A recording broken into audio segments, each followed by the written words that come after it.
Ang mansyon sa Alabang ay tila isang malaking museo ng yaman, ngunit para kay Daniel, isa lamang itong malamig na paalala ng kanyang mga pagkukulang. Mainit ang hapon na yon at ang sikat ng araw ay tumatagos sa malalaking bintanang kristal na nagpapakita ng bawat butil ng alikabok sa hangin. Pagod si Daniel mula sa 2 linggong business trip sa Singapore. Sa edad na 45, naitayo na niya ang isang imperyo sa real estate, ngunit ang kapalit nito ay ang unti-unting paglayo ng loob niya sa sariling tahanan. Bitbit ang kanyang mamahaling maleta, pumasok siya sa malawak na sala. Katahimikan ang sumalubong sa kanya, isang katahimikang hindi natural.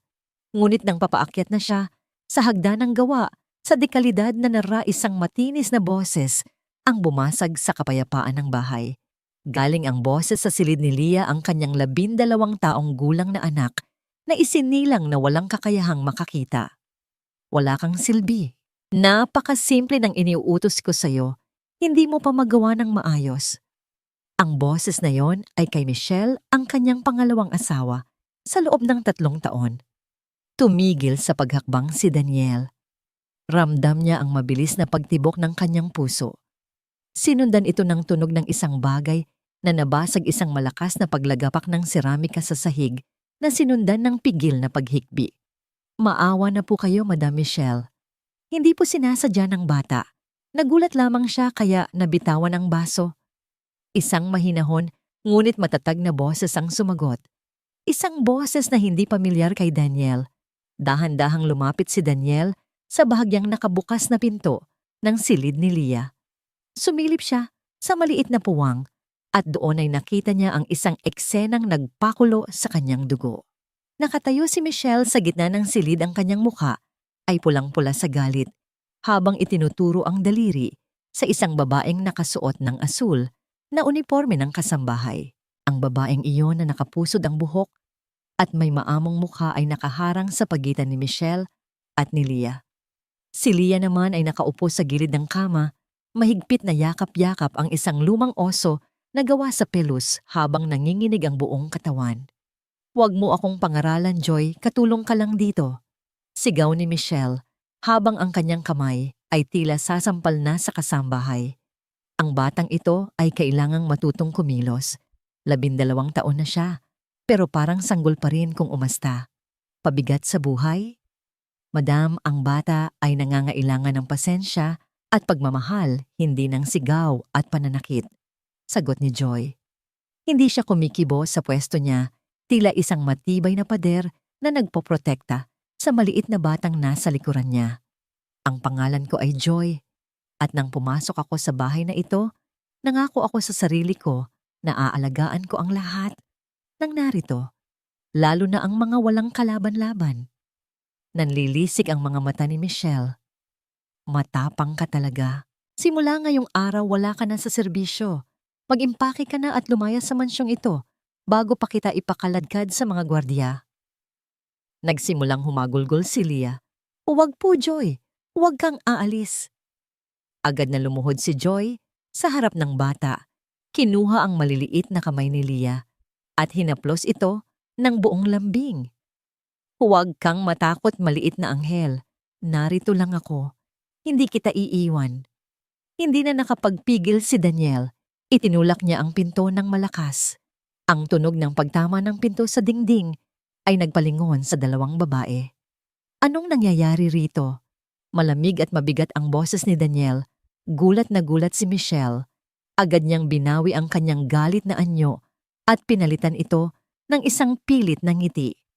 Mabilis niyang inayos ang kanyang buhok at lumapit kay Daniel.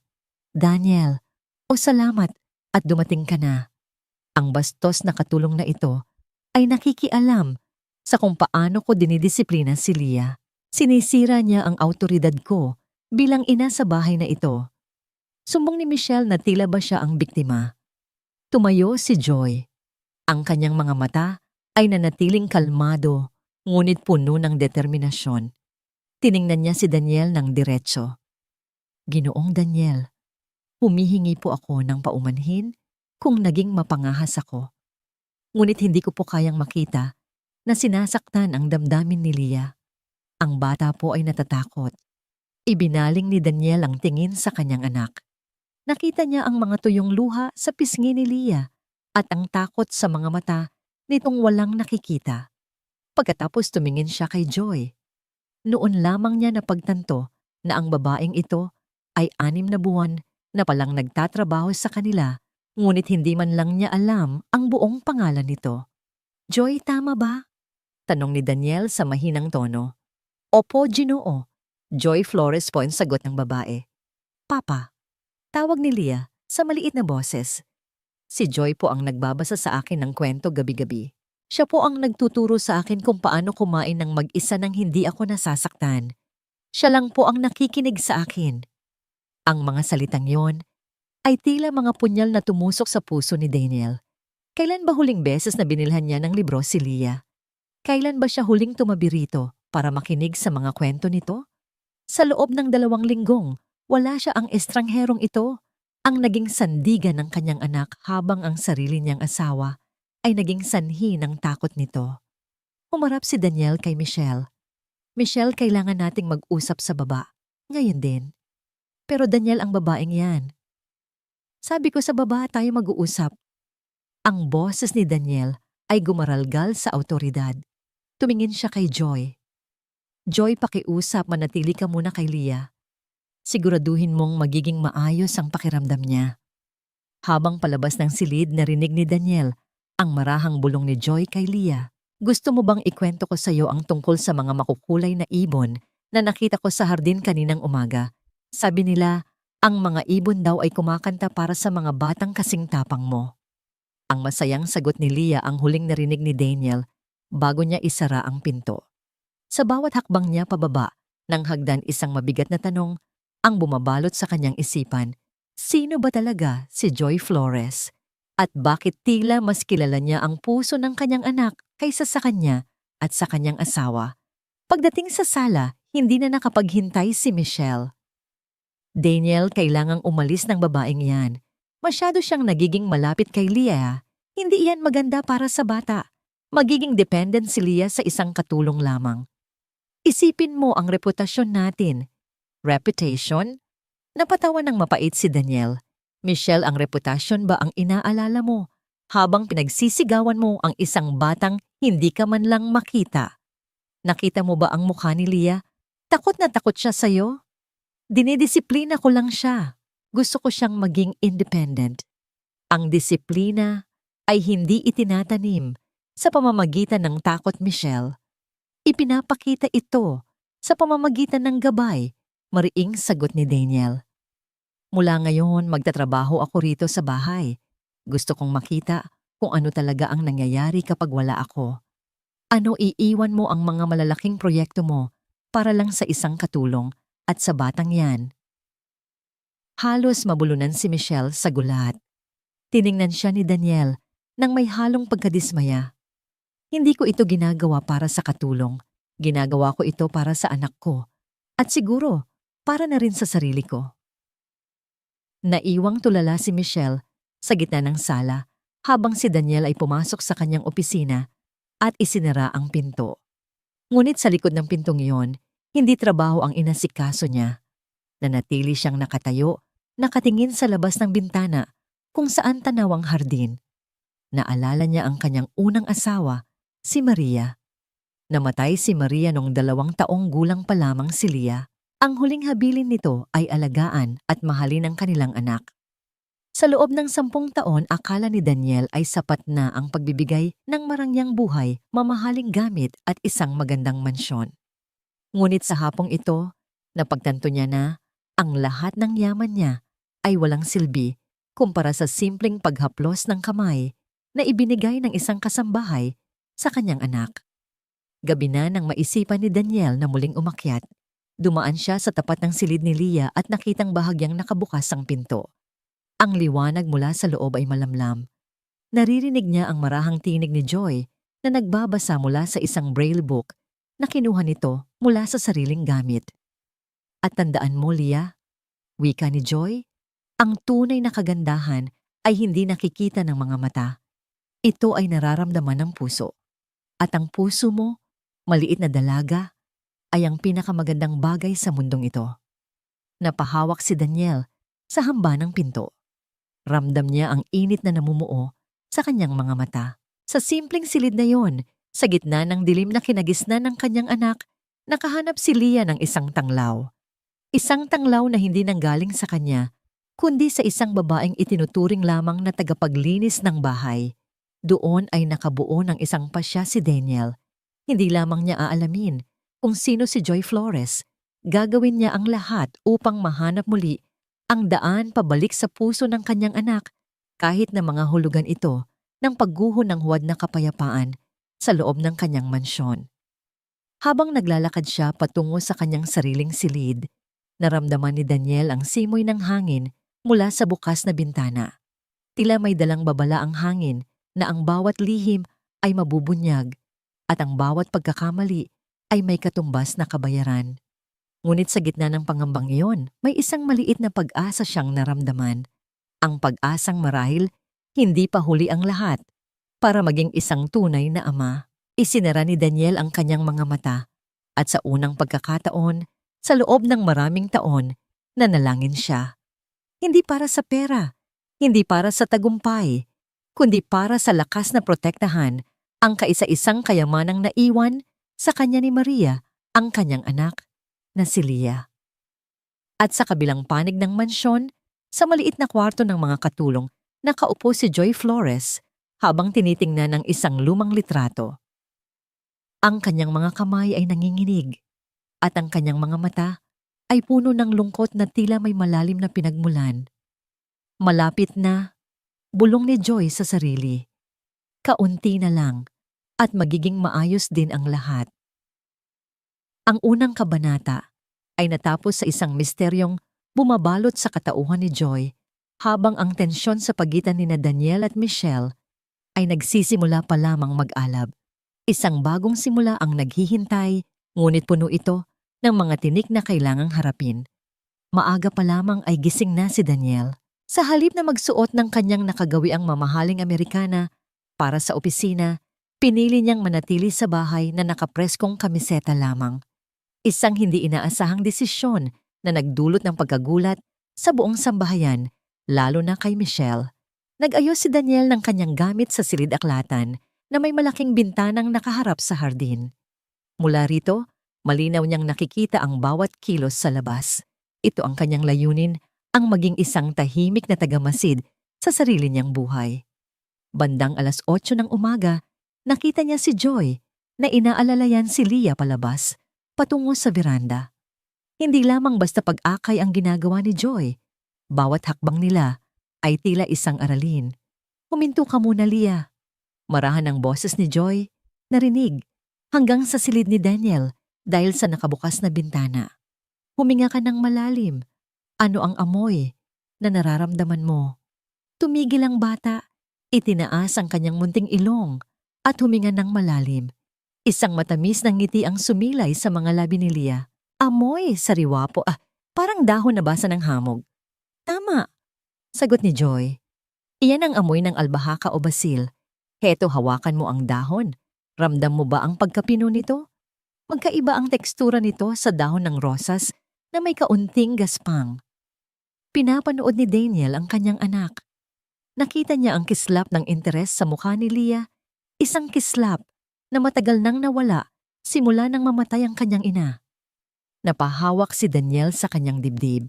Bakit hindi niya naisip na ituro ang mga ganitong bagay? Bakit tila mas alam ng isang kasambahay ang kailangan ng kanyang anak kaysa sa kanya?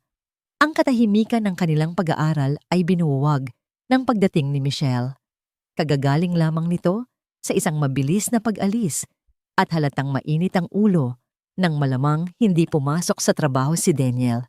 Daniel, kailangan nating mag-usap. Bungad ni Michelle pagpasok sa silid-aklatan.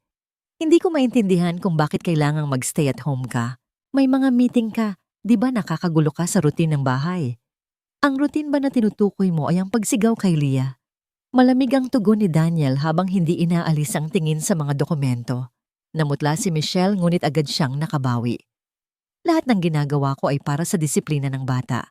At ang Joy na yan, masyado siyang mapapel. Hindi mo ba napapansin? Parang inaagaw niya ang posisyon ko sa bahay na ito. Hindi na sumagot si Daniel na lalong nagpaalab sa galit ni Michelle. Lumabas si Michelle ng silid na padabog ang tunog ng kanyang mga takong sa sahig ay tila mga martilyong tumatama sa katahimikan. Paglipas ng isang oras isang matinis na sigaw ang umalingaw-ngaw mula sa itaas na palapag. Isang sigaw na punong-puno ng akusasyon. Magnanakaw Daniel, halika rito. Ang singsing ko nawawala. Mabilis na umakyat si Daniel at natagpuan si Michelle sa gitna ng pasilyo, kaharap si Joy. Nakakatapos lang maglinis ng silid ng mag-asawa. Hawak-hawak ni Michelle ang kamay ni Joy ng napakahigpit. Ilabas mo ang singsing ko. Alam kong ikaw ang kumuha niyon habang nag-aayos ka ng kwarto. Sigaw ni Michelle. Ang kanyang muka ay puno ng pangungutya. Madam, wala po akong kinukuha. Maari ninyong suriin ang aking mga gamit at bulsa. Kalmadong sagot ni Joy bagaman bakas ang sakit sa kanyang braso dahil sa higpit ng pagkakahawak ni Michelle. Huwag kang magmalinis. Daniel, tignan mo ang katulong na pinagtatanggol mo. Isang magnanakaw. Lumapit si Daniel, ang kanyang mga mata ay nanunururi. Bitawan mo siya, Michelle. Maghahanap tayo ng maayos. Anong maayos? Heto, tignan ninyo. Mabilis na dinukot ni Michelle ang kamay sa loob ng bulsa ng uniforme ni Joy at inilabas ang isang nagniningning na diamanteng singsing. Ngayon, sabihin mo sa akin sino ang nagsisinungaling. Nanlaki ang mga mata ni Joy. Hindi ko po alam kung paano napunta yan sa bulsa ko. Kanina lang po ay wala iyan dyan. Sinungaling. Gusto mong ibenta ito para sa pamilya mong naghihirap sa probinsya, no? Isang malakas na sampal ang itinaas ni Michelle. Ngunit bago pa ito dumapo sa pisngi ni Joy, isang maliit na tinig ang namagitan. Hindi po si Joy ang kumuha niyan. Nakatayo si Leah sa pintuan ng kanyang silid, hawak ang kanyang tungkod. Ang kanyang mukha ay seryoso, tila nakatingin, nang diretso kay Michelle kahit wala itong nakikita. Huwag kang makialam dito, Leah. Pumasok ka sa kwarto mo. Bulyaw ni Michelle. Naririnig ko po ang lahat, Tita Michelle. Wika ni Leah sa matatag na tono. Kaninang umaga narinig ko ang tunog ng mga alahas na nag-uumpugan sa kwarto ninyo. Narinig ko rin ang mabibigat mong hakbang papunta sa kwarto ni Joy bago ka bumaba para mag-almusal. At ang amoy. Huminto ang bata at huminga ng malalim. Ang amoy ng paborito mong pabango na gawa sa rosas. Nararamdaman ko yon sa paligid ni Joy ngayon, pero mas matapang ang amoy nito sa loob ng bulsa ng kanyang uniforme. Tila ba may inilagay ka roon gamit ang iyong mga kamay, nakakatapos lang mag-spray ng pabango. Natahimik ang buong pasilyo. Ang mga salita ni Leah ay tila isang malakas na kulog na nagpatahimik sa lahat. Namutla si Michelle, ang kanyang mga kamay ay nagsimulang manginig. Tiningnan ni Daniel ang kanyang asawa. Ang pagdududa sa kanyang mga mata ay napalitan ng isang malalim na galit. Lumapit siya kay Joy at kinuha ang singsing mula sa kamay ni Michelle. Michelle, totoo ba ang sinasabi ng anak ko? Mababa ang boses ni Daniel, ngunit puno ito ng panganib. Hindi naninira lang ang batang iyan. Paano niya malalaman? Bulag siya. Ang pagiging bulag ay hindi nangangahulugang bingi at walang pakiramdam. Michelle, sagot ni Daniel. Sa katunayan, tila mas nakikita ni Leah ang katotohanan kaysa sa akin. Humarap si Daniel kay Joy. Pasensya ka na, Joy. Bumalik ka na sa iyong mga gawain. At Michelle, sa opisina ko ngayon din. Naiwang nakatayo si Joy, humihinga ng malalim upang pakalmahin ang sarili. Nang lumapit si Leah sa kanya, niyakap niya ang bata ng mahigpit. Salamat, Leah. Salamat sa pagtatanggol sa akin. Lagi kitang tatanggulan, Joy, bulong ni Leah. Dahil ikaw lang ang nakakakita sa akin sa bahay na ito. Samantala, sa loob ng opisina ang tensyon ay abot langit. Hindi na nagpaligoy-ligoy si Daniel. Alam ko ang ginagawa mo, Michelle. Gusto mong paalisin si Joy dahil natatakot ka. Natatakot ka na makita ko kung gaano ka kapabaya bilang asawa at bilang ina-inahan ni Leah. Daniel, mali ang iniisip mo. Sapat na. Isang malakas na paghampas sa mesa ang nagpatahimik kay Michelle. Isang beses ko pa makitang gagawa ka ng ganitong eksena. Michelle, hindi ko lang singsing ang kukunin ko sa'yo. Sisiguraduhin kong lalabas ka sa bahay na ito na walang bitbit kahit isang pirasong alahas. Lumabas si Michelle ng opisina na puno ng puot. Ngunit sa halip na matakot, mas lalong nagalab ang kanyang kagustuhang sirain si Joy. Kinuha niya ang kanyang telepono at tinawagan ng kanyang ina, si Gloria. Kailangan ko ng tulong mo. Bulong ni Michelle sa kabilang linya. May humaharang sa mga plano natin. Isang katulong na akala mo kung sinong santo. Kailangan nating mahanap ang dumi niya bago pa tuluyang makuha ni Daniel ang loob niya. Sa kabilang panig ng linya, isang malamig na tawa ang sumagot. Huwag kang mag-alala, anak. Lahat ng tao ay may itinatagong bahid. Hahanapin natin ang butas sa buhay ng Joy na yan hanggang sa siya mismo ang makiusap na umalis. Habang nagaganap ang masamang balak na ito, si Joy naman ay nasa kusina, tahimik na naghahanda ng merienda para kay Leah. Ngunit sa kanyang bulsa, may hawak siyang isang maliit at lumang locket. Binuksan niya ito at pinagmasdan ng larawan ng isang maliit na sanggol. Isang butil ng luha ang pumatak sa kanyang pisngi. Para sa iyo ito, bulong niya sa hangin. Hinding-hindi ako susuko hanggang sa maibigay ko ang katarungang nararapat para sa atin. Ang kabanatang ito ay nagtapos sa isang malalim na pagbabanta. Habang unti-unting namumukadkad ang tiwala ni Daniel kay Joy, isang mas malaking bagyo ang binubuo sa labas ng mansyon, isang bagyong dala ng inggit at nakaraang pilit na ibinabaon sa limot. Ang umaga sa mansyon ay nagsimula sa isang malamig na katahimikan. Sa kabila ng sikat ng araw na pilit na sumisilip sa mga kurtina, tila may namumuong bagyo sa loob ng bawat silid.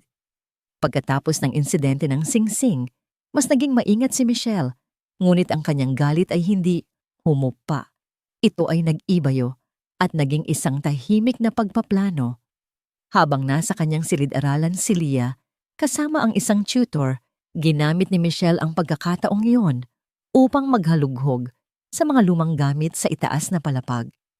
Kasama niya ang kanyang ina, si Gloria, na dumating ng maaga upang tulungan siyang ayusin ang bahay. Kailangang mawala ang lahat ng bakas ng babaeng iyon sa bahay na ito, Michelle. Bulong ni Gloria habang binubuksan ang isang baul sa dulo ng pasilyo. Hanggat may mga gamit pa rito si Maria, hindi ka magiging tunay na reyna sa paningin ni Daniel. Tumango si Michelle, ang kanyang mga mata ay puno ng determinasyon. Pumasok siya sa silid ni Leah at hinalughog ang mga kabinet nito. Sa ilalim ng isang tumpok ng mga damit na ramdaman ng kanyang mga daliri, ang isang matigas at malamig na bagay. Isang maliit na kahon na gawa sa pilak na may mga ukit na rosas.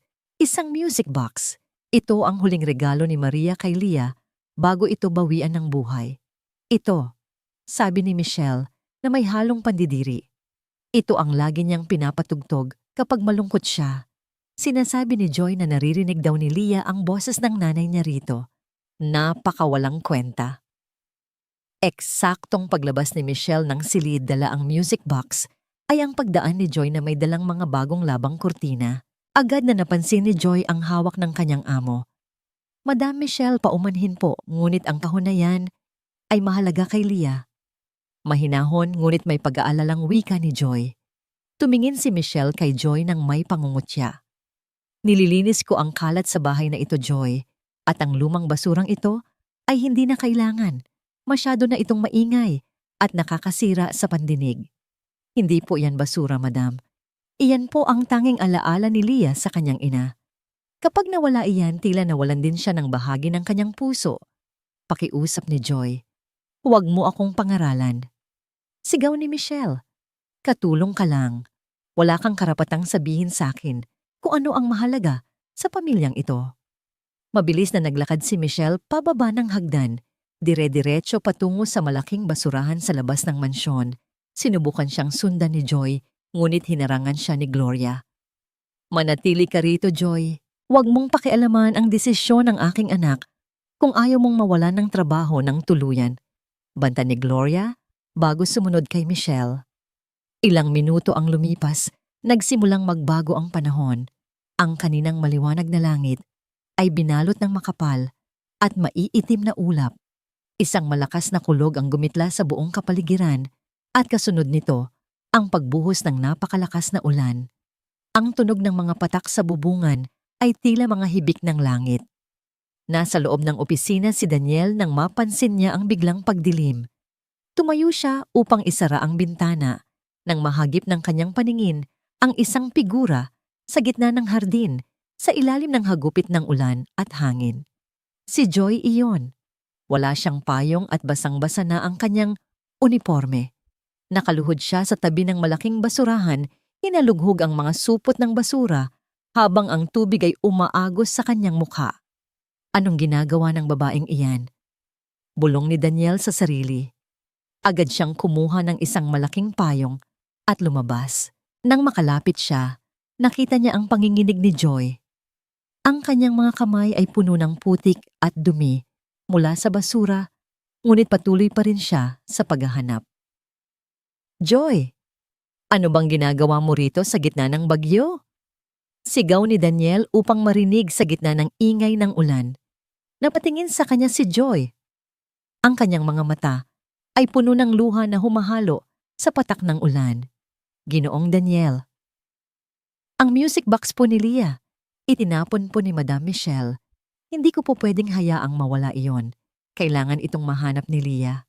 Nagulat si Daniel. Alam niya kung gaano kahalaga ang kahon na iyon. Iyon ang tanging bagay na madalas hawakan ni Leah habang natutulog. Sa isang iglap na ramdaman ni Daniel ang isang matinding hiya sa sarili. Ang kanyang kasambahay ay handang magpakabasa at magpakahirap para sa alaala ng kanyang namayapang asawa habang siya ay nakaupo lamang sa loob ng komportableng opisina. Yumuko rin si Daniel at tinulungan si Joy. Sa ilalim ng isang basang supot, nakita niya ang kislap ng pilak. Heto, nahanap ko na. Iniabot ni Daniel ang music box kay Joy. Agad itong niyakap ni Joy na tila ba isang nawawalang kayamanan. Salamat, Ginoo. Maraming salamat. Pumasok na tayo sa loob. Baka magkasakit ka. Utos ni Daniel habang inaalalayan si Joy pabalik sa mansyon. Pagpasok nila sa loob, sinalubong sila ni Michelle na may gulat sa mukha. Daniel, bakit kasama mo ang babaeng iyan? At bakit kayo basang-basa? Hindi siya sinagot ni Daniel. Sa halip kinuha niya ang tuyong tuwalya at personal na ibinalot ito sa balikat ni Joy. Isang kilos na nagpasinghap kay Michelle at Gloria na nakatingin mula sa sala. Michelle, bakit mo itinapon ang music box ni Maria? Tanong ni Daniel sa isang boses na napakalamig, tila ba nagyayalong tubig. Akala ko sira na yun, Daniel. Gusto ko lang maglinis. Sira o hindi, wala kang karapatang itapon ang mga gamit na nag-uugnay kay Leah sa kanyang ina. Putol ni Daniel sa kanyang paliwanag. Mula ngayon, walang sino man ang hahawak sa mga gamit ni Maria nang wala ang pahintulot ko. Naiintindihan mo ba? Napayuko si Michelle, ang kanyang mga kamao ay nakakuyom sa galit at hiyang nararamdaman. Inakay ni Daniel si Joy patungo sa kusina upang bigyan ito ng mainit na inumin. Nang masiguro niyang maayos na ang kalagayan ni Joy, kinuha ni Daniel ang music box at dinala ito sa kanyang opisina. Dahan-dahan niyang binuksan ang takip nito. Isang matamis at malungkot na himig ang nagsimulang tumugtog. Isang himig na hindi narinig ni Daniel sa loob ng maraming taon. Sa bawat nota, tila bumabalik sa kanya ang alaala ni Maria, ang kanyang tawa, ang kanyang boses, at ang kanyang pangako na hinding-hindi pababayaan ang kanilang anak. Napaupo si Daniel at napahawak sa kanyang noo. Patawarin mo ako, Maria. Bulong niya. Nakalimutan ko kung paano maging isang ama. Nakalimutan ko ang mga bagay na tunay na mahalaga. Sa labas ng pinto nakatayo si Joy. Narinig niya ang musika at ang mahinang bulong ni Daniel, isang malungkot na ngiti ang sumilay sa kanyang mga labi. Alam niyang nagsisimula na ang pagbabago sa puso ni Daniel, ngunit sa kabilang bahagi ng mansyon, sa madilim na sulok ng kusina, magkasama sina Michelle at Gloria. Hindi natin ito pwedeng hayaan, Michelle, ani Gloria. Ang Joy na yan ay unti-unting kinukuha ang loob ni Daniel. Kung hindi tayo kikilos balang araw ay ikaw na ang itatapon sa basurahan sa bahay na ito. Anong gagawin natin, Ma? Tanong ni Michelle, ang kanyang boses ay puno ng puot. Gagamit tayo ng ibang paraan. Sagot ni Gloria habang may kinukuhang maliit na papel sa kanyang bag. May kilala ako na pwedeng mag-imbestiga sa nakaraan ng Joy Flores na yan. Lahat ng tao ay may sikreto at sisiguraduhin kong ang sikreto niya ang magiging mitya ng kanyang pag-alis. Habang ang musika mula sa music box ay patuloy na tumutugtog, isang mas madilim na plano ang nagsisimulang mabuo. Ang katahimikan ng gabi ay muling nabasag ng kidlat, isang paalala na ang tunay na bagyo ay hindi pa tapos. Niyakap ni Leah ang kanyang unan sa kanyang silid, nararamdaman ang muling pagbabalik ng himig na mahal niya. Salamat, Joy. Bulong ng bata bago tuluyang makatulog. Salamat sa pagpapanatili sa akin sa tabi ni Ma'am. Ang ikatlong kabanata ay nagwakas sa isang emosyonal na pagtatagpo ng nakaraan at kasalukuyan habang ang mga kaaway ay naghahanda para sa isang mas mapanirang hakbang. Hindi mapakali si Daniel sa loob ng kanyang opisina. Bagaman nakaharap siya sa kanyang computer, ang kanyang isipan ay nakatuon sa nakuhang impormasyon tungkol sa kanilang kasambahay. Tinawagan niya ang isang lumang kaibigan na may koneksyon sa kagawaran ng edukasyon upang i-verify ang background ni Joy Flores. Daniel, totoo ang hinala mo. Wika ng tinig sa kabilang linya. Si Joy Flores ay hindi lamang isang ordinaryong katulong. Siya ay isang lisensyadong guro na may espesyalisasyon sa special education para sa mga batang may kapansanan sa paningin. Ngunit may nangyari 5 taon na ang nakakaraan. Nasangkot siya sa isang iskandalo sa paaralang pinagtatrabahuhan niya, isang kaso ng maling paratang ng kapabayaan na nauwi sa pagbawi ng kanyang lisensya. Nabitawan ni Daniel ang kanyang panulat. Kaya pala ganoon na lamang ang husay ni Joy sa pag-aalaga kay Leah. Ngunit ang mas malaking tanong ay, bakit pinili ni Joy na maging isang kasambahay sa halip na linisin ang kanyang pangalan? Habang abala si Daniel sa pag-iisip, isang mas matinding drama ang nagaganap sa kusina ng mansyon. Naghahanda si Joy ng isang espesyal na merienda para kay Leah, isang tradisyonal na kakanin na alam niyang magugustuhan ng bata dahil sa tekstura nito. Ang bawat kilos niya ay puno ng pag-iingat, ngunit ang katahimikang iyon ay binuwag ng marahas na pagpasok ni Michelle. Ang kapal din talaga ng mukha mo, no? Bungad ni Michelle na ang tinig ay puno ng puot. Akala mo ba hindi ko alam ang ginagawa mo? Ginagamit mo ang anak ni Daniel para makuha ang atensyon niya. Ambisyosa ka. Hindi tumigil si Joy sa kanyang ginagawa. Madam, naghahanda lamang po ako ng pagkain para kay Leah. Iyon po ang trabaho ko. Trabaho mo? Ang trabaho mo ay maglinis, hindi ang magpanggap na ikaw ang nanay sa bahay na ito. Sigaw ni Michelle. Nakita niya ang isang pitsel ng tubig na may yelo sa ibabaw ng counter. Sa gitna ng kanyang matinding inggit, kinuha niya ito at walang pasabing ibinuhos ang lahat ng laman nito sa mukha at katawan ni Joy. Isang matinding lamig ang bumalot kay Joy. Tumulo ang tubig mula sa kanyang buhok, bumabasa sa kanyang asul na uniforme hanggang sa ito ay dumikit sa kanyang balat. Ngunit sa kabila ng pambabastos na ito, nanatiling nakatayo si Joy ng matuwid. Hindi siya sumigaw, hindi siya umiyak. Masaya na po ba kayo, madam? Tanong ni Joy sa isang mahinahon ngunit nanunuot na boses. Ang kanyang mga mata ay direktang tumingin sa mga mata ni Michelle. Kulang pa iyan sa kapangahasan mo, sagot ni Michelle, bagaman bahagya siyang napaatras dahil sa kakaibang lakas na nakikita niya sa mga mata ng kasambahay. Madam Michelle, ang pagiging ina o ang pagiging reyna sa bahay na ito ay hindi nasusukat sa kung gaano kalakas ang sigaw mo o kung gaano karaming tubig ang kaya mong itapon. Wika ni Joy habang dahan-dahang pinupunasan ang kanyang mukha gamit ang dulo ng kanyang apron. Nasusukat ito sa kung gaano mo kayang unawain ang pangangailangan ng mga taong nakapaligid sa iyo. Si Leah ay hindi naghahanap ng isang mayamang madrasta. Naghahanap siya ng pagmamahal, Kung nararamdaman ninyong naaagaw ko ang pwesto ninyo, marahil ay dahil hindi ninyo ginagampanan ang tungkulin ninyo. Wala kang karapatang pagsalitaan ako ng ganyan. Itinaas ni Michelle ang kanyang kamay upang sampalin si Joy, ngunit sa pagkakataong ito, mabilis na nahuli ni Joy ang kanyang braso. Huwag po ninyong subukan, babala ni Joy. Maaring katulong lamang ako sa paningin ninyo, pero may dignidad din ako. At higit sa lahat alam ko kung ano ang pakiramdam ng mawalan ng lahat dahil sa maling paratang. Hindi ko hahayaang mangyari iyon sa akin sa ikalawang pagkakataon.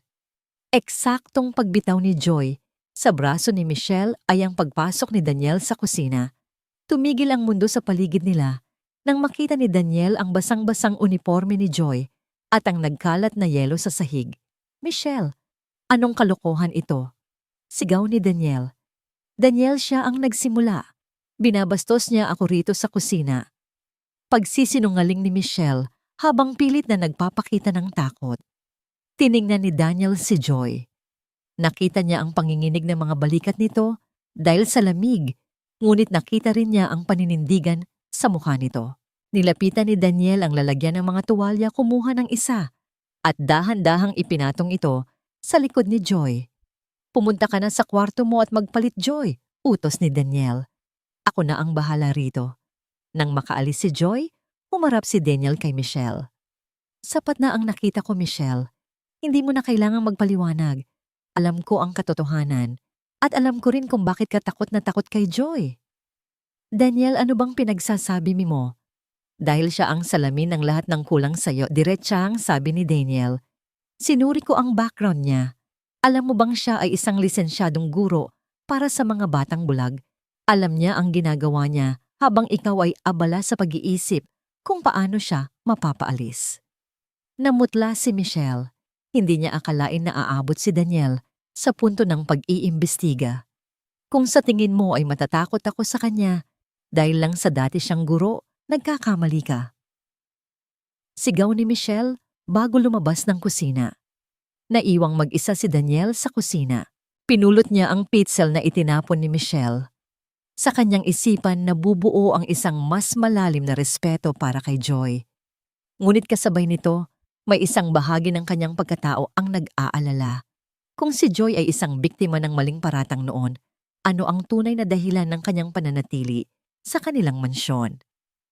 Nang gabing iyon, pinuntahan ni Daniel ang quarters ng mga katulong. Kumatok siya nang mahina sa pinto ni Joy. Nang bumukas ito, nakita niya si Joy na nakasuot na ng tuyong damit. Hawak ang isang maliit na locket na madalas niyang tinitignan. Ginoong Daniel, gulat na wika ni Joy. Gusto ko lang humingi ng paumanhin sa ginawa ni Michelle. Panimula ni Daniel. At gusto ko ring itanong bakit hindi mo sinabi sa akin na isa kang guro. Huminga ng malalim si Joy dahil ang titulong iyon ay wala na sa akin, Ginoo. Nawala ito kasabay ng tiwala ng mga tao. Ngunit ang kaalaman ko ay hindi mababawi ng kahit sinong hukom. Ginagamit ko ito ngayon upang tulungan ang anak mo dahil nakikita ko sa kanya ang isang batang kailangang-kailangan ng gabay. Sino ang bata sa locket mo, Joy? Tanong ni Daniel nang mahagip ng kanyang mata ang larawan. Natahimik si Joy, isang malalim na lungkot ang gumuhit sa kanyang mukha. Siya po ang dahilan kung bakit ako naririto, ang aking anak, na hindi ko na muling mayayakap. Nagulat si Daniel, hindi niya inaasahan ang sagot na yon. Ang bawat salita ni Joy ay tila may dalang bigat ng isang nakaraang puno ng pait at pangungulila. Ipinapangako ko, Joy, wika ni Daniel, hanggat narito ka, sa ilalim ng bubong ko, walang sino man ang muling babastos sa'yo at tutulungan kitang mahanap ang katarungang hinahanap mo. Sa dilim ng gabi, isang tahimik na alyansa ang nabuo. Ngunit sa kabilang panig ng mansyon si Michelle ay hindi natutulog. Hawak niya ang isang sobre na bigay ng kanyang ina, mga dokumento tungkol sa nakaraan ni Joy na balak niyang gamitin upang tuluyang wasakin ang tiwala ni Daniel sa kasambahay. Ang ika-4 na kabanata ay nagtapos sa isang matinding revelasyon at ang simula ng isang digmaang hindi na lamang tungkol sa posisyon sa bahay, kundi tungkol sa katotohanan at katarungan. Isang hindi inaasahang anunsyo ang naging mitya ng tensyon sa hapagkainan ng umagang iyon. Habang dahan-dahang nagsasali ng gatas si Daniel para kay Leah, malamig niyang tiningnan si Michelle. Kinansela ko ang biyahe ko sa Davao ngayong linggo, panimula ni Daniel. Si Paul na ang bahala. Sa pirmahan ng kontrata, mananatili ako rito sa bahay. Halos mabitawan ni Michelle ang kanyang tinidor. Ano Daniel, milyon-milyon ang halaga ng proyektong iyon. Hindi mo pwedeng iwanan yon para lang sa wala. Hindi ito para sa wala, Michelle. Sagot ni Daniel habang pinagmamasdan ang munting ngiti na sumilay sa labi ni Leah. Ito ay para sa pamilya ko. Gusto kong makabawi sa mga oras na wala ako. Papasasamahan mo po ba kami ni Joy sa parke mamaya?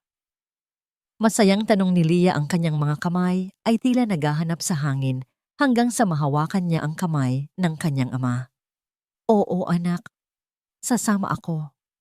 Sagot ni Daniel, isang pangakong bumasag sa matagal na pader ng kanyang pagiging abala. Hindi na kumibo si Michelle, ngunit ang kanyang mga mata ay nanlilisik habang nakatingin kay Joy na tahimik na nag-aayos sa gilid. Para kay Michelle, ang pananatili ni Daniel sa bahay ay hindi isang pagkakataon para sa pamilya, kundi isang banta sa kanyang kontrol. Pagdating ng hapon, nagtungo silang tatlo sa isang eksklusibong parke sa Alabang. Ang simoy ng hangin ay may dalang amoy ng bagong tabas na damo at mga bulaklak. Pinapanood ni Daniel mula sa isang bench si Joy habang inaalalayan nito si Leah na hawakan ang balat ng isang malaking puno ng nara. Damhin mo ang mga ukit sa balat ng puno, Leah. Paliwanag ni Joy. Ang bawat guhit ay kwento ng panahon. Parang buhay natin may mga bahaging magaspang, pero iyon ang nagpapatatag sa atin. Napahanga si Daniel sa paraan ng pagsasalita ni Joy. May lalim at dunong ito na hindi matatagpuan sa mga mamahaling paaralan. Lumapit siya sa kanila at kinuha ang kabilang kamay ni Leah. Sa unang pagkakataon, sa loob ng maraming taon, naramdaman ni Daniel ang tunay na kapayapaan. Ngunit ang kapayapaang iyon ay panandalian lamang. Isang matinis na tunog ng preno ng sasakyan ang narinig mula sa gilid ng parke. Mabilis na naglakad si Michelle patungo sa kanila, ang kanyang mga hakbang ay mabilis at puno ng galit. Hindi siya nakatiis na manatili sa bahay habang alam niyang magkasama ang tatlo. Napakasaya ninyo rito sigaw ni Michelle paglapit niya. Ang kanyang tinig ay naging sanhi ng paglingon ng ilang mga tao sa paligid. Michelle, anong ginagawa mo rito? Tanong ni Daniel, bakas ang pagkairita sa kanyang mukha. Hindi ko matanggap na mas pinipili mong makipaglaro sa katulong na ito kaysa asikasuhin ang kabuhayan natin. Itinuro ni Michelle si Joy ng may pandidiri. Tignan mo ang sarili mo. Daniel, mukha kang yaya sa tabi ng babaeng iyan. Michelle, tumigil ka. Nakakahiya sa mga tao. Babala ni Daniel. Ngunit tila nawalan na ng preno ang emosyon ni Michelle. Lumapit siya kay Joy at dinuro ito sa mukha. Ikaw masyado kang mapangahas. Akala mo ba hindi ko alam ang pakay mo? Gusto mong akitin ang asawa ko para maging senyora ka sa bahay na yon. Isang basurang tulad mo, nangangarap na mapunta sa rurok. Madam, wala po akong masamang intensyon. Mahinahong sagot ni Joy, bagaman bakas ang sakit sa kanyang boses. Narito lamang po ako para kay Leah. Huwag mong gamitin ang bata bilang dahilan. Sa tindi ng galit, itinaas ni Michelle ang kanyang kamay upang lapatan ng isang malakas na sampal ang pisngi ni Joy. Bago pa dumapo ang palad ni Michelle, mabilis na nahuli ni Daniel ang kanyang pulso. Ang higpit ng pagkakahawak ni Daniel ay naging sanhi ng bahagyang pagdaing ni Michelle. Huwag mong susubukang manakit ng tao sa harap ko, Michelle. Banta ni Daniel, ang kanyang boses ay tila isang babala ng paparating na unos. Nakalimutan mo na ba ang dignidad mo? O baka naman, wala ka talaga niyon. Binitawan mo ako, Daniel. Sigaw ni Michelle habang pilit na kumakawala. Pinagtatanggol mo ang katulong na ito kaysa sa sarili mong asawa. Ako ang legal na asawa mo. Ako ang may karapatan. Ang karapatan ay ibinibigay sa mga taong marunong rumespeto. Sagot ni Daniel, bago binitiwan ang kamay ni Michelle ng may pandidiri. Naiyak sa takot si Leah at agad siyang niyakap ni Joy upang takpan ang kanyang mga tainga sa mga masasakit na salitang naririnig. Ang eksenang ito ay naging isang tila pelikula ng kahihiyan para kay Michelle sa gitna ng parke. Humarap si Michelle kay Daniel, ang kanyang mga mata ay punong-puno ng luha ng puot. Ganyan na ba, Daniel? Pinipili mo ang isang estranghero. Pinipili mo ang babaeng ito na walang ibang ginawa kundi sirain ang pagsasama natin. Ikaw ang sumisira sa sarili mo, Michelle. Malamig na tugon ni Daniel.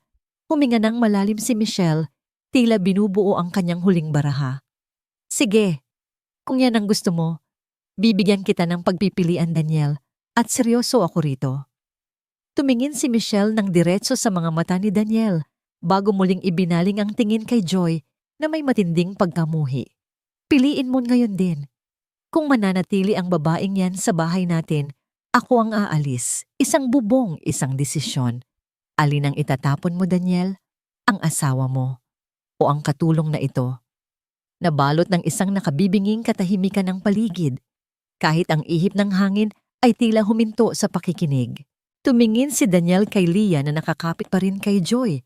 Pagkatapos ay kay Joy na nakayuko, ngunit nananatiling matatag ang tindig, at pabalik kay Michelle na puno ng banta ang mukha. Michelle, wag mo akong pilitin sa isang desisyong pagsisisihan mo. Wika ni Daniel sa isang napakababang tono. Hindi, Daniel. Ngayon ko malalaman kung gaano mo ako kahalaga. It's either she goes or I go. Pumili ka. Tumalikod si Michelle at mabilis na naglakad patungo sa kanyang sasakyan, iniwan ang tatlo sa gitna ng parke. Ang tunog ng kanyang mga takong sa semento ay tila isang paalala na ang buhay sa mansyon ay hindi na muling babalik sa dati. Naiwang nakatayo si Daniel habang ang bigat ng desisyon ay tila isang bundok na nakapatong sa kanyang balikat. Hinawakan ni Joy ang braso ni Daniel ng bahagya. Ginoo, baka mas mabuting umalis na lang po ako. Ayokong maging sanhi ng pagkawasak ng inyong pamilya. Tumingin si Daniel kay Joy, ang kanyang mga mata ay puno ng determinasyon. Hindi, Joy. Hindi ikaw ang sumisira sa pamilyang ito. Ikaw ang nagpapakita sa akin kung ano ang tunay na kahulugan ng pamilya. Mananatili ka. Ang 5 kabanata ay nagtapos sa isang matinding ultimatum. Ang digmaan sa loob ng mansyon ay ganap ng sumiklab at ang susunod na mga araw ay magiging pagsubok kung hanggang saan ang kayang panindigan ni Daniel para sa katotohanan at para sa kaligayahan ng kanyang anak. Nagsimula ang umaga na may kakaibang sigla sa loob ng mansyon. Sa unang pagkakataon, hindi ang tunog ng alarm clock ang gumising kay Daniel, kundi ang marahang tawanan na nagmumula sa hardin. Mula sa kanyang balkonahe, pinagmasdan niya si Joy at Leah. Naglalakad ang dalawa at sa bawat ilang hakbang humihinto sila upang hawakan ang mga talulot ng bulaklak na basang-basa pa ng hamog. Nagpasya si Daniel na bumaba at sumali. Ngunit pagdating niya roon, nakaramdam siya ng pagkailang. Hindi niya alam kung paano lalapit nang hindi nasisira ang masayang sandali ng dalawa. Ginoong Daniel, halika po kayo. Tawag ni Joy nang maramdaman ang kanyang presensya. Subukan ninyong ipaliwanag kay Leah kung anong kulay ang nakikita ninyo ngayon. Lumapit si Daniel at hinawakan ng kamay ni Leah. Anak, ang kulay ng langit ngayon ay asul. Napakaliwanag. Ano po ang ibig sabihin ng asul, Papa? Tanong ni Leah, ang kanyang mga mata ay nakatingala sa direksyon ng boses ng kanyang ama. Napatigil si Daniel. Paano mo nga ba ipapaliwanag ang kulay sa isang taong kailanman ay hindi nakakita?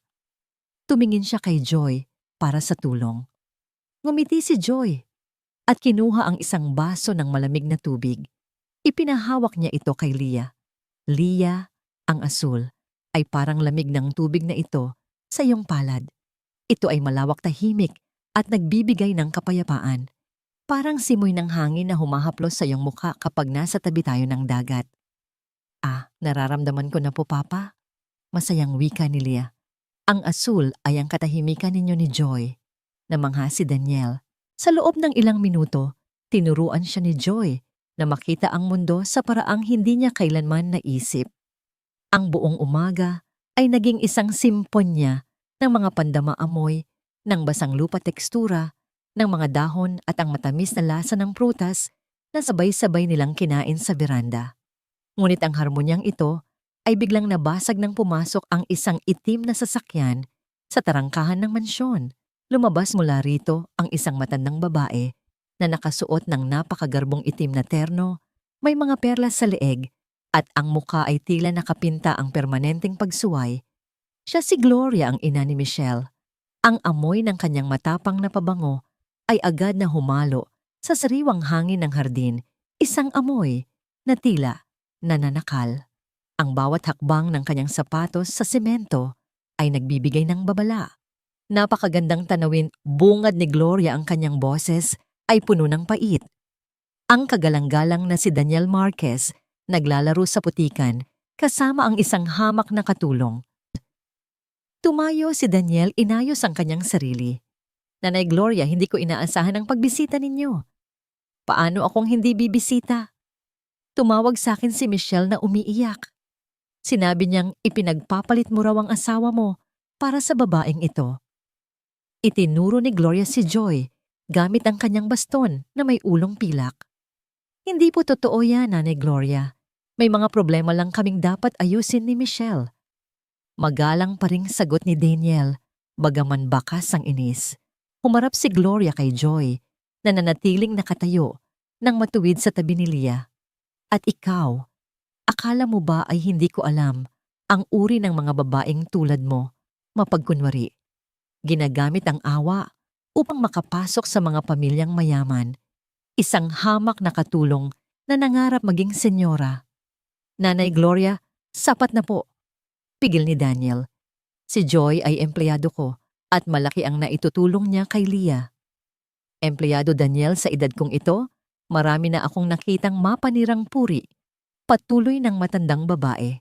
Ang presensya ng babaeng ito ay nagdudulot ng kaguluhan sa pagsasama ninyo ni Michelle.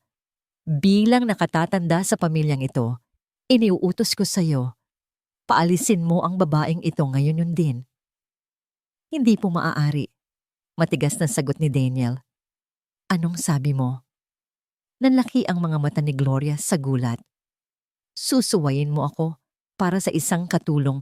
Daniel, isipin mo ang dangal ng pamilya Marquez. Isipin mo kung anong sasabihin ng mga kaibigan natin sa club kapag nalaman nilang ang isang yaya ang nagpapatakbo ng buhay mo. Ang dangal ng pamilya ko ay hindi nakadepende sa sasabihin ng ibang tao. Sagot ni Daniel, nakadepende ito sa kung paano ko pinoprotektahan ang mga taong nagmamahal sa anak ko. Si Michelle ay umalis ng kusa. Si Joy ang nanatili. Galit na pinalo ni Gloria ang kanyang baston sa sahig. Lapastangan, wala kang respeto sa mga nakatatanda. Michelle, halika rito. Lumabas si Michelle mula sa loob ng bahay, halatang kanina pa nagtatago at naghihintay ng pagkakataon. Narinig mo ba maganyan na siya kabaliw sa babaeng yan? Humarap muli si Gloria kay Joy, ang kanyang muka ay puno ng pagkamuhi. Kung hindi ka aalis sa paraang maayos, sisiguraduhin kong magsisisi ka na tinapakan mo ang pintuan ng mansyong ito. Alam ko ang tungkol sa lisensya mo, Joy Flores, at alam ko rin na may mas malalim kang dahilan kung bakit ka naririto. Huwag mong isipin na malilinlang mo ako. Naramdaman ni Joy ang panlalamig ng kanyang mga kamay, ngunit hindi niya ipinakita ang takot. Wala po akong itinatago, Madam Gloria. Ang tanging hangad ko lang ay ang kabutihan ni Leah. Sinungaling, sigaw ni Gloria. Daniel, ito ang huling babala ko. Kung hindi mawawala ang babaeng ito sa loob ng 24 na oras, asahan mong gagamitin ko ang lahat ng koneksyon ko upang wasakin hindi lang ang negosyo mo, kundi pati na rin ang buhay ng katulong na ito. Mabilis na tumalikod ang matanda at hinila si Michelle pabalik sa sasakyan. Ang marahas na pagsara ng pinto ng kotse ay tila isang hudyat ng deklarasyon ng digmaan. Naiwang nanginginig si Leah, yakap-yakap ang kanyang binti. Agad siyang nilapitan ni Daniel at Joy. "Papa, aalis po ba si Joy?" Tanong ni Leah sa pagitan ng mga hikbi. "Ayoko pong umalis siya. Siya lang po ang nakakaintindi sa akin." Tumingin si Daniel kay Joy. Nakita niya ang lungkot sa mga mata nito, isang lungkot na tila may daladalang mabigat na pasanin mula sa nakaraan. Hinding-hindi siya aalis, Leah. Pangako yan. Bulong ni Daniel, bagaman sa loob niya ay alam niyang ang banta ni Gloria ay hindi biro. Nang gabing iyon, habang tahimik ang mansyon, nakatayo si Daniel sa kanyang opisina, hawak ang isang lumang dokumento. Napagtanto niya na ang laban na ito ay hindi na lamang tungkol sa isang katulong at isang asawa. Ito ay tungkol sa katotohanang pilit ibinabaon ng mga taong may kapangyarihan. Sa kabilang banda, si Joy Yemoy ay nasa kanyang silid. Sinusulat ang isang liham sa ilalim ng malamlam na ilaw. "Patawad." Bulong niya sa hangin. "Patawad kung nadadamay kayo sa aking paghihiganti." Ang ika-6 na kabanata ay nagtapos sa isang matinding banta mula sa nakaraan. Ang simponya ng mga pandama na naranasan nila sa umaga ay napalitan ng isang nakabibinging katahimikan bago ang pagdating ng pinakamalakas na bagyo. Isang lihim ang nakatakdang mabunyag at walang sino man ang handa sa magiging epekto nito. Ang gabi ay tila mas madilim kaysa sa mga nakaraang araw. Ang mansyon ay balot ng isang mabigat na katahimikan, isang uri ng katahimikang nagbibigay ng babala na may hindi magandang mangyayari. Matapos ang banta ni Gloria, naging mas mapagmatsyag si Joy. Hindi siya natutulog ng mahimbing. Ang bawat kaluskos sa pasilyo ay kanyang pinakikinggan. Bandang 11:00 ng gabi, habang tinitiyak ni Joy na mahimbing ang tulog ni Leah, nakarinig siya ng mahinang bulungan mula sa ibaba, sa loob ng silid-aklatan ni Daniel. Alam niyang wala si Daniel doon dahil kasalukuyan itong tinatapos ang ilang trabaho sa kanyang opisina sa kabilang panig ng bahay. Dahan-dahang lumabas si Joy, ang kanyang mga paa ay halos hindi lumilikha ng tunog sa malambot na alpombra. Pagdating niya sa tapat ng silid-aklatan, nakita niyang bahagyang nakabukas ang pinto. Sa loob naroon sina Michelle at Gloria. Ang kanilang mga mukha ay naiilawan lamang ng isang maliit na lampara na nagbibigay sa kanila ng tila mga anino ng mga kontrabida sa isang dula. Kailangang mapirmahan ni Daniel ang mga dokumentong ito, Michelle. Ang matalas na boses ni Gloria ang bumasag sa katahimikan. "Kapag nailipat na sa iyo ang pamamahala ng mga ari-arian sa alabang, wala nang magagawa ang asawa mo."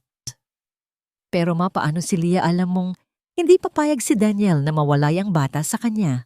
Sagot ni Michelle, ang kanyang boses ay puno ng kaba ngunit may halong kasakiman. Isang malamig na tawa ang pinakawalan ni Gloria. "Naihanda ko na ang lahat. May isang institusyon sa malayo sa isang liblib na probinsya. Doon natin dadalhin ang batang iyan. Sasabihin nating para iyon sa kanyang ikabubuti, para sa kanyang espesyal na edukasyon. Ngunit ang totoo doon na siya mabubulok habang tayo ay nagpapakasasa sa yaman ni Daniel." Nanlamig ang buong katawan ni Joy sa narinig. Ang planong ilayo ang isang batang walang kalaban-laban at itapon ito sa isang lugar na parang basura ay nagpakulo sa kanyang dugo. Hindi na siya nag-atubili. Inilabas niya ang kanyang cellphone mula sa bulsa ng kanyang apron at sinimulan ang pag-record ng usapan. "Masyadong matalino ang Joy na yan, ma. Baka mahalata niya tayo." Dagdag ni Michelle. "Huwag kang mag-alala sa katulong na yan. Bukas na bukas, may darating na mga dokumento na magpapatunay na siya ay may kasong kriminal sa probinsya. Isang pekeng ebidensya na sapat na upang ipakulong siya. Kapag wala na ang tagapagtanggol ni Leah, madali na nating maisasagawa ang ating plano." Nanginginig ang mga kamay ni Joy habang hawak ang telepono. May sapat na siyang ebidensya upang iligtas si Leah at ipakita kay Daniel ang tunay na kulay ng kanyang asawa.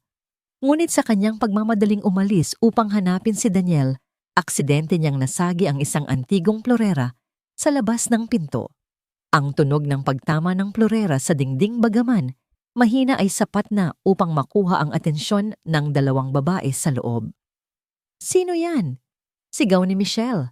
Mabilis na tumakbo si Joy patungo sa malawak na hagdanan, ngunit dahil sa gulat at kaba, hindi siya agad nakalayo. Mabilis na nakalabas ng silid sina Michelle at Gloria. Nang makita ni Michelle si Joy na hawak ang cellphone, nanlaki ang kanyang mga mata sa takot at galit. "Ikaw, kanina ka pa ba riyan?" Sigaw ni Michelle habang hinahabol si Joy sa tuktok ng hagdanan. "Ibigay mo sa akin ang teleponong yan." "Hindi po, Madam Michelle. Kailangang malaman ni Ginoong Daniel ang kasamaang balak ninyo." Sagot ni Joy habang pilit na iniiwas ang telepono sa mga kamay ni Michelle. Nagkaroon ng isang matinding giitang pisikal sa tuktok ng hagdan. Hinawakan ni Michelle ang magkabilang balikat ni Joy at pilit siyang niyanig. "Ibigay mo sa akin, sabi eh." "Bitawan ninyo ako." Sigaw ni Joy. Sa gitna ng kanilang paglalaban, sumali rin si Gloria. Gamit ang kanyang baston, sinubukan niyang paluin ang mga kamay ni Joy. "Mapangahas kang babae ka. Sisirain mo ang lahat ng pinaghirapan namin." Dahil sa dalawa laban sa isa, nawala ng balanse si Joy. Sa isang marahas na pagtulak ni Michelle upang makuha ang telepono, nawala ng tuntungan ang mga paa ni Joy sa gilid ng hagdanan. Isang nakapanlulumong eksena ang sumunod, isang malakas na kalabog. Ang umalingaw-ngaw sa buong kabahayan nang tumama ang katawan ni Joy sa bawat baitang ng matigas na narra. Ang kanyang katawan ay tila isang manikang itinapon, bumubangga sa mga gilid hanggang sa marating niya ang pinakailalim ng hagdanan. Tumigil ang lahat. Si Joy ay nakahandusay sa sahig walang malay at may agos ng dugo na nagsisimulang lumabas mula sa kanyang ulo, bumabasa sa malamig na marmol ng sala. Ang kanyang cellphone ay tumalsik sa ilalim ng isang mesa malayo sa kanyang kamay. Anong nagawa natin?" Bulong ni Michelle. Ang kanyang mukha ay kasing puti na ng pader sa tindi ng takot. "Tumahimik ka, Michelle, aksidente ang nangyari. Nahulog siya dahil nagmamadali siyang magnakaw." Mabilis na nag-isip ng alibay si Gloria. Ang kanyang mga mata ay nananatiling malamig at walang awa. Ngunit ang hindi nila alam, ang kaguluhang iyon ay nagising sa kaisa-isang tao na hindi nila dapat na bulabog. "Joy, Joy, nasaan ka?" Isang maliit at nanginginig na boses ang narinig mula sa itaas. Nakatayo si Leah sa tuktok ng hagdan, hawak ang kanyang pader habang unti-unting humahakbang. Bagaman wala siyang nakikita, ang kanyang pandinig ay matalas. Narinig niya ang bawat sigaw, ang tunog ng paglalaban at ang nakapangingilabot na kalabog ng pagbagsak. "Joy, sumagot ka, Papa. Tulong." Sigaw ni Leah. Ang kanyang tinig ay puno ng matinding desperasyon at takot. Mabilis na lumabas si Daniel mula sa kanyang opisina nang marinig ang hiyaw ng kanyang anak. Pagdating niya sa sala, tumigil ang mundo ni Daniel. Nakita niya ang kanyang asawa at ang biyenan na nakatayo sa itaas at sa ibaba. Ang babaeng nagbigay ng liwanag sa buhay ng kanyang anak ay nakahandusay sa sarili nitong dugo. "Joy!" Sigaw ni Daniel habang mabilis na tumatakbo patungo sa sugatang kasambahay. "Anong nangyari rito, Michelle? Anong ginawa ninyo?" "Daniel, nagnakaw siya. Nahulog siya habang tumatakas." Pagsisinungaling ni Michelle habang ang kanyang boses ay nanginginig. "Hindi po totoo iyon." Hiyaw ni Leah mula sa itaas habang ang mga luha ay umaagos sa kanyang mga mata. "Narinig ko po sila. Pinagtulungan nila si Joy, Papa. Iligtas mo si Joy, pinatay nila si Joy." Ang hiyaw ni Leah ay tila isang sumpa na bumaon sa puso ni Daniel. Tumingin siya sa kanyang asawa nang may matinding puot at pandidiri na hindi niya kailanman naramdaman noon. Sa sandaling iyon, ang maskara ni Michelle ay ganap ng nawasak. Binuhat ni Daniel ang walang malay na si Joy. "Tumawag kayo ng ambulansya. Ngayon din." Ang ika-7 kabanata ay nagtapos sa isang madugong tagpo. Habang ang buhay ni Joy ay nakalawit sa bingit ng kamatayan, ang katotohanan ay nagsisimula na ring lumabas mula sa dilim. Ang sakripisyo ni Joy ay naging mitya ng isang apoy na hindi na mapapatay ni na Michelle at Gloria. At ang bawat patak ng dugo sa sahig ay magiging saksi sa katarungang paparating. Ang paligid ng ospital ay nababalot ng amoy ng gamot at ang malamig na bugso ng aircon na tila nanunuot sa buto. Nakaupo si Daniel sa isang mahabang silya sa labas ng emergency room. Ang kanyang mga kamay ay nakasabunot sa sariling buhok. May bahid pa ng tuyong dugo ni Joy, ang kanyang kamiseta, isang paalala ng malagim na eksena sa hagdanan. Sa tabi niya ay si Leah, na tahimik, na humihikbi habang yakap ang kanyang lumang oso. Papa, magiging maayos po ba si Joy? Huwag po ninyong hayaang mamatay siya. Bulong ng bata sa gitna ng pag-iyak. Lalaban siya, Leah. Malakas si Joy, sagot ni Daniel, bagaman sa loob niya ay punong-puno siya ng takot at pagsisisi. Lumabas ang doktor at ibinalita na nasa critical na kondisyon si Joy dahil sa pagkakaumpog ng ulo, ngunit matatag ang kanyang vital signs.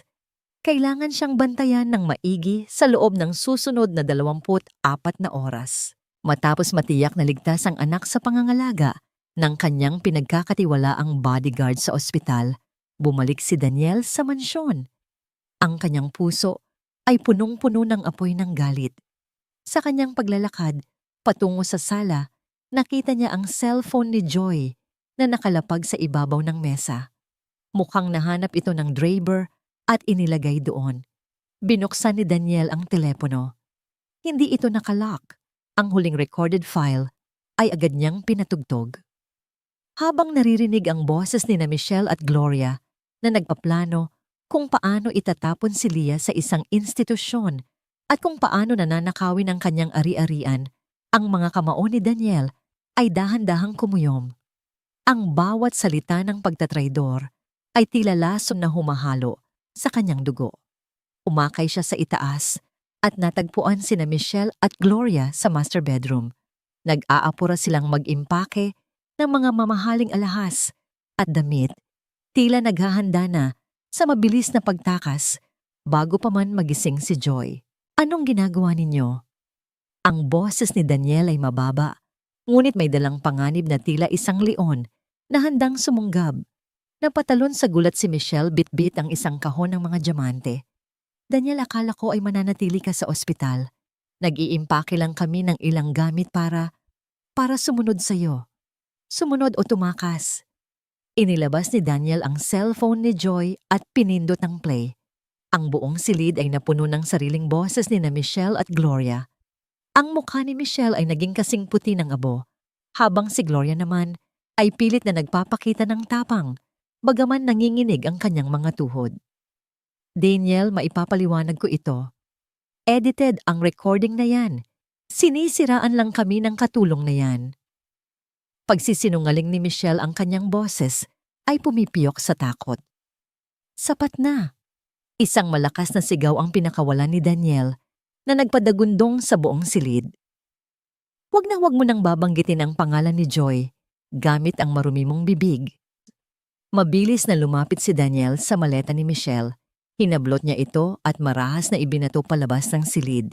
Isang malakas na pagbagsak ng maleta ang narinig sa pasilyo kung saan nagkalat ang mga mamahaling damit sa sahig. Daniel, asawa mo ako. Hindi mo ako pwedeng tratuhin ng ganito. Sigaw ni Michelle habang pilit na humahawak sa braso ng asawa. Wala akong asawang demonyo. Buong lakas na iwinaksi ni Daniel ang kamay ni Michelle.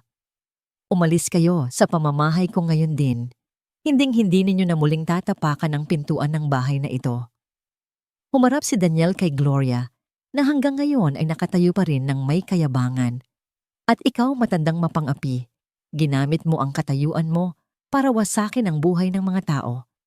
Huwag kang mag-alala, ang mga dokumentong nakuha ko ay sapat na para mabulok kayo sa kulungan sa kasong attempted murder at fraud. Wala kang mapapatunayan, Daniel Marquez. Bulyaw ni Gloria. Subukan mo ako. Hamon ni Daniel habang inilalabas ang kanyang sariling telepono upang tawagan ang mga awtoridad. Ang mga pulis ay papunta na rito. Kung gusto ninyong umalis nang may kaunti pang natitirang dignidad, lumakad na kayo palabas. Kung hindi, ipapakaladkad ko kayo sa harap ng lahat ng kapitbahay sa Alabang. Sa tindi ng takot na makulong, mabilis na kinuha ni Michelle ang kanyang bag at tumakbo palabas ng silid. Umiiyak at nagmamakaawa. Sumunod si Gloria, ang kanyang baston ay mabilis na tumatamam sa sahig. Habang pilit na nagmamadali ang kanyang mukha, ay puno ng puot at pagkatalo. Pinanood ni Daniel mula sa balkonahe ang pag-alis ng sasakyan ni Gloria. Bit-bit ang kanyang asawang traidor. Ang ulan ay muling nagsimulang pumatak, tila hinuhugasan ng dumi na iniwan ng dalawang babae sa kanyang tahanan. Naiwang mag-isa si Daniel sa malaking mansyon. Ang katahimikan ay tila bumibigat, ngunit sa pagkakataong ito, hindi ito ang katahimikan ng kalungkutan. Ito ay ang katahimikan ng paglilinis. Agad siyang bumalik sa ospital. Pagdating niya sa silid ni Joy, nakita niyang dilat na ang mga mata nito. Bagaman mahina at may mga benda sa ulo, ang maamong mukha ni Joy ay nagbigay ng kapayapaan kay Daniel. "Ginoo," mahinang tawag ni Joy. Lumapit si Daniel at dahan-dahang hinawakan ang kamay ni Joy. "Wala na sila, Joy. Ligtas na si Leah. Ligtas na tayong lahat." Isang butil ng luha ang pumatak sa pisngi ni Joy. "Salamat po. Akala ko po ay hindi ko na magagawa ang pangako ko kay Leah. Ikaw ang nagligtas sa aming lahat, Joy." Bulong ni Daniel, ang kanyang boses ay puno ng emosyong matagal na niyang itinago. "Patawarin mo ako kung naging huli ang gising ko. Pero simula ngayon, sisiguraduhin kong wala nang muling mananakit sa'yo." Sa labas ng silid, nakasilip si Leah sa tulong ng nurse. Naririnig niya ang marahang pag-uusap ng kanyang ama at ni Joy. Isang matamis na ngiti ang sumilay sa labi ng bata. Alam niya sa kabila ng dilim na kanyang kinagisnan, ang liwanag ay tuluyan ng nagtagumpay. Ang 8 kabanata ay nagwakas sa isang matinding pagtutuos kung saan ang mga kontrabida ay tuluyang naitaboy. Ang sugat sa katawan ni Joy ay maghihilom, ngunit ang mas malaking paghilom ay nagsisimula na sa puso ng pamilya Marquez. Ang katotohanan, gaano man ito kasakit, ay naging susi sa kanilang kalayaan. Lumipas ang 2 linggo. Ang amoy ng gamot at malamig na pasilyo ng ospital ay napalitan na ng pamilyar na samyo ng sariwang bulaklak at bagong luto na kape sa loob ng mansyon. Nakaupo si Joy sa isang malambot na silya sa veranda. Ang kanyang ulo ay mayroon pa ring maliit na benda, ngunit ang kanyang mga mata ay nagniningning na sa sigla. Sa tabi niya, masayang nagkukwento si Leah tungkol sa mga aralin na itinuturo sa kanya ni Daniel habang wala si Joy. Napapangiti si Daniel habang pinagmamasdan ang dalawa mula sa pinto. Ang dating malamig at tila museyong bahay ay puno na ngayon ng buhay. Gayunman, ang kapayapaang ito ay panandali ang nagambala ng isang pamilyar na sasakyan ang huminto sa tapat ng gate. Hindi ito ang marangyang kotse ni Gloria, kundi isang simpleng taxi. Lumabas mula rito si Michelle. Wala na ang kanyang magarbo at mamahaling mga hiyas. Suot niya ay isang payak na bestido at ang kanyang mukha ay bakasang pagod at pagsisisi.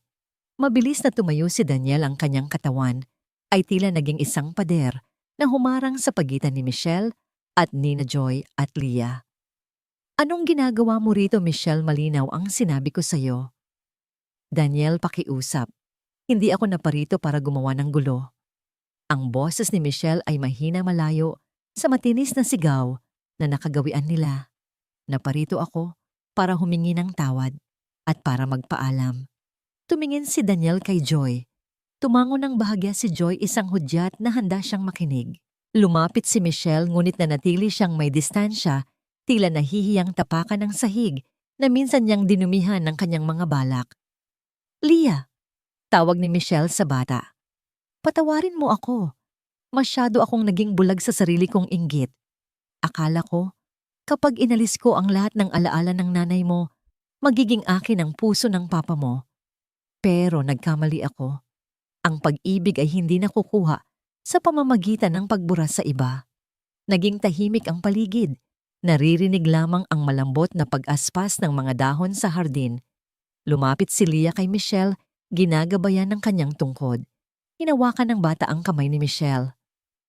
"Tita Michelle, nararamdaman ko po ang lungkot ninyo." Bulong ni Leah. Sabi po ni Joy, Ang galit daw po ay parang mabigat na bato sa bulsa. Masarap daw po sa pakiramdam kapag itinapon na ito. Napahagulgol si Michelle sa sinabi ng bata. Lumuhod siya sa harap ni Leah at humingi ng tawad ng paulit-ulit. Humarap din siya kay Joy. Joy, salamat. Salamat dahil sa kabila ng lahat ng ginawa ko, hindi mo iniwan ang pamilyang ito. Ikaw ang tunay na ina na hindi ko na kayang maging. Ang bawat tao ay may pagkakataong magbago. Madam Michelle, mahinahong sagot ni Joy. Sana ay mahanap ninyo ang tunay na kaligayahan sa labas ng mansyong ito. Sinabi ni Michelle na nagpasya siyang lumipat sa isang maliit na apartment at bumalik sa pag-aaral ng arkitektura, ang pangarap na isinuko niya para lamang sa ambisyon ni Gloria. Pagkatapos ng kanilang pag-uusap, naramdaman ng lahat ang isang malaking tinik na nabunot sa kanilang mga dibdib. Nang umalis si Michelle, wala nang galit na naiwan, kundi isang tahimik na pagtanggap. Nang gabing iyon, matapos mapatulog si Leah, nagkaroon ng pagkakataong mag-usap sina Daniel at Joy sa silid-aklatan. Inilabas ni Daniel ang isang legal na dokumento. Joy, gusto kong gawin itong opisyal, panimula ni Daniel. Hindi na kita ituturing na kasambahay sa bahay na ito. Gusto kong ikaw ang maging gobernanta o house manager ng lahat ng aking ari-arian at higit sa lahat ang opisyal na guardian ni Leah. Magkakaroon ka ng sariling sahod, benepisyo at karapatang magpasya para sa ikabubuti ng bata. Nagulat si Joy. Ginoong Daniel, hindi ko po inaasahan ito. Ang tanging hangad ko lang ay makasama si Leah. Alam ko, Joy, at yan ang dahilan kung bakit karapat-dapat ka rito. Sagot ni Daniel. Ikaw ang nagturo sa akin na ang pamilya ay hindi lamang tungkol sa dugo, kundi tungkol sa kung sino ang nananatili sa tabi mo sa gitna ng bagyo. Ngumiti si Joy, isang nangiting puno ng pasasalamat. Ngunit bago matapos ang gabi, may isang bagay pang gustong itanong si Daniel. Joy, noong nasa ospital tayo, nabanggit mo ang tungkol sa iyong anak. Gusto mo bang pag-usapan niyon? Huminga ng malalim si Joy. Ang anak ko po ay kinuha sa akin ng tadhana noong sanggol pa lamang siya dahil sa isang aksidente sa aming probinsya. Iyon ang dahilan kung bakit noong makita ko si Leah na pinahihirapan, tila nakita ko ang sarili kong anak. Ipinangako ko sa sarili ko na walang ibang bata ang magdurusa hanggat kaya ko silang protektahan. Hinawakan ni Daniel ang kamay ni Joy. Hindi mo man mabalik ang nakaraan, Joy, binigyan ka ng tadhana ng isa pang pagkakataon dito sa amin. At ipinapangako ko, hinding-hindi ka na muling mag-iisa. Ang usapang yon ay naging mitya ng isang mas malalim na pagkakaunawaan. Ang kanilang relasyon ay hindi na lamang amo at empleyado. Ito ay naging isang alyansa ng dalawang kaluluwang parehong may sugat, ngunit handang maghilom ng magkasama. Habang naghahanda sila para sa susunod na araw, ang araw ng science fair, niliya na dama ni Daniel na ang lahat ay unti-unti nang naitatama. Ang mga pagkakamali ng nakaraan ay naging mga aral na nagpatibay sa kanila. Gayunpaman, sa isang madilim na opisina sa kabilang bahagi ng lungsod si Gloria, ay hindi pa rin tumitigil. Hawak niya ang isang telepono, kausap ang kanyang abogado. Gawin mo ang lahat. Hindi ako papayag na ang isang katulong lamang ang magmamana ng lahat ng pinaghirapan ko. Ngunit sa loob ng mansyon ni Daniel, ang banta ni Gloria ay tila isang mahinang bulong na lamang sa gitna ng malakas na tawanan ni Leah at Joy. Ang liwanag ay tuluyan ng nananahan sa kanilang tahanan at ang bukas ay puno ng pag-asa. Ang ikasiyam na kabanata ay nagtapos sa isang emosyonal na paghilom ng mga sugat at ang pagtanggap sa isang bagong tungkulin. Habang ang mga dating kaaway ay naghahanap ng sariling landas, ang pamilyang binuo ng pagmamahal ay handa nang harapin ang kanilang huling pagsubok ng magkakasama. 2 taon ang mabilis na lumipas mula nang magbago ang ihip ng tadhana sa loob ng mansyon sa Alabang. Ang hardin na dati ay tuyot at puno ng damo ay isa na ngayong masaganang taniman ng mga mirasol o sunflowers. Ang malalaking dilaw na bulaklak ay nakaharap sa sikat ng araw, tila sumasalamin sa bagong buhay ng mga nakatira rito. Sa loob ng malaking auditorium ng paaralan ni Leah puno ang bawat upuan. Isang espesyal na araw ito, ang pagtatapos ni Leah sa elementarya. Bilang pinakamahusay na mag-aaral ng taon, nakaupo si Daniel sa harapang hanay. Ang kanyang mga mata ay hindi maalis sa kanyang anak na nakasuot ng puting toga. Sa tabi niya nakaupo si Joy na tila isang tunay na ina na puno ng kaba at galak. Sa kabilang panig naman ni Daniel, naroon din si Michelle. Malaki na ang ipinagbago nito. Mas simple na ang kanyang ayos at ang kanyang mga mata ay wala na ang dati nitong pait. Nagtagumpay siya sa kanyang pag-aaral ng arkitektura at naging madalas ang kanyang pagbisita kay Leah bilang isang tapat na kaibigan. Nang tawagin ang pangalan ni Leah, isang masigabong palakpakan ang umalingaw-ngaw sa buong silid. Sa halip na onomatopoeia ang ingay ng palakpakan ay tila isang malakas na agos ng tubig na nagbibigay ng parangal sa katapangan ng isang batang babae. Umakyat si Leah sa entablado. Nang may tiwala sa sarili, ginagabayan ng kanyang tungkod, ngunit may matatag na hakbang. Tumayo siya sa harap ng mikropono. Ang kanyang tinig bagaman, bata pa, ay may dalang lalim na nagpatahimik sa lahat. Sinasabi ng marami na madilim ang mundo ko. Panimula ni Leah. Ngunit ngayong araw, gusto kong sabihin sa inyong lahat na ang dilim ay wala sa mga mata, kundi nasa kawalan ng pagmamahal. Mapalad ako dahil sa gitna ng aking kalagayan, natagpuan ko ang tatlong liwanag. Huminga ng malalim si Leah, ang kanyang mga kamay ay dahan-dahang humawak sa medalya sa kanyang leeg. Sa aking papa na nagturo sa akin na ang bawat pangarap ay kayang abutin basta't may tiwala. Kay Tita Michelle na nagpakita sa akin na ang paghingi ng tawad ay ang unang hakbang tungo sa tunay na kalayaan. At kay Joy, huminto ang bata at tila naging mas malambot ang kanyang tono. Kay Joy, na hindi lamang nagbukas ng mga pinto para sa akin, kundi naging mga mata ko nang ako ay naliligaw. Salamat dahil itinuro mo sa akin na ang tunay na kagandahan ay hindi nakikita kundi nararamdaman ng puso. Napaluha si Daniel.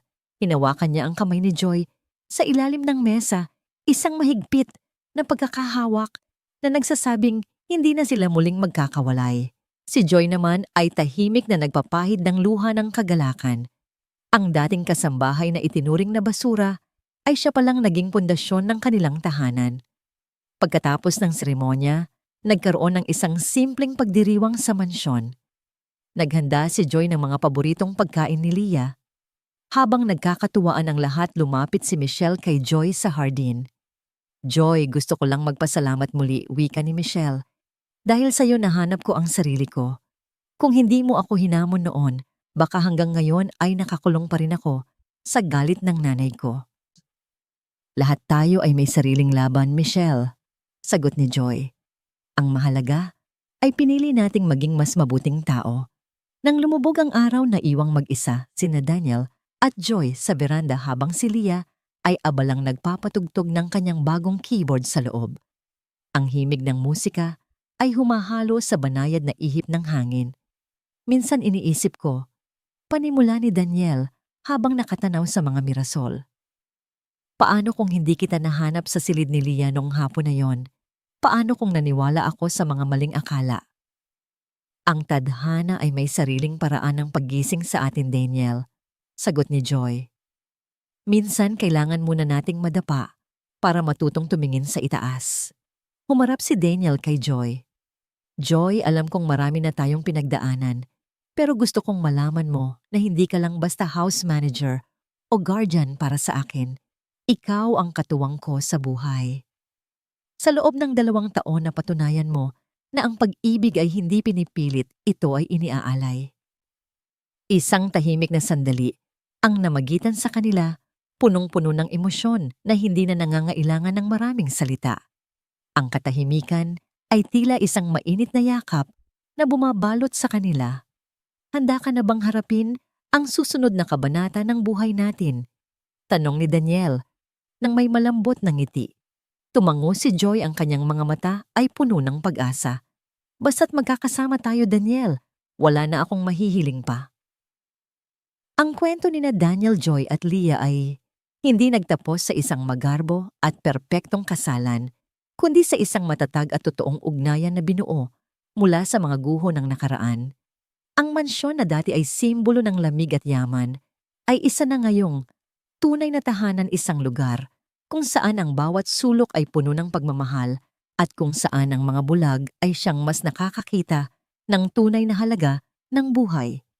Habang ang mga bituin ay nagsisimulang sumilip sa langit, ang musika mula sa loob ng bahay ay patuloy na tumutugtog, isang himig ng tagumpay, isang awit ng pasasalamat, at isang pangako na saan man patungo ang liwanag, doon din sila maglalakad ng magkakasama. Ang pamilyang Marquez na binuo hindi lamang ng dugo, kundi ng malasakit at sakripisyo, ay nananatiling saksi na sa mundong puno ng drama at pagsubok. Ang pag-ibig pa rin ang pinakamalakas na kapangyarihan sa lahat.